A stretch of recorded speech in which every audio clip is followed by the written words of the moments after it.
Taphataan duraanii Arsenaal Mesut Ozil dirree siyaasaatti makamuun himame. Real Madridii fi Arsenaaliif taphachaa kan ture Mesut Ozil addunyaa siyaasaatti makamuusaa ifoomsee jira. Mesut Ozil paartii Turkii bulchuutti makamu Sky Sport kan gabaase.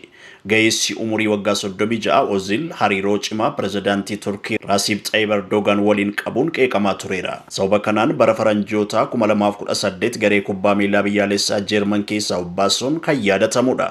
Ozil bara 2019 giiftii miidhaginaa Turkiyyee yookaas immoo Miss Turkiyyee kan turte Amin Gules waliin guyyaa cidha godhatetti pirezidaantii Erdoganiin keessummaa kabajaa guddaa isaa taasifachuudhaan afeeree ture. Ozil seenaa kubbaa miilaa isaa keessatti kilaboota biroo dabalate Real Madrid, Arsenaalii fi Fenerbahceef taphachuun waancaa La Liigaa Ispeenii fi waancaa FA Cup Ingilizii 4 injifatee jira. Garee biyyaalessaa Jeermaniif yeroo 92 hiriiruudhaan bara 2014 waancaa addunyaa injifachuun yeroo 5 ammoo taphataa cimaa waggaa garee biyyaalessaa Jeermanii ta'uudhaan filatameera.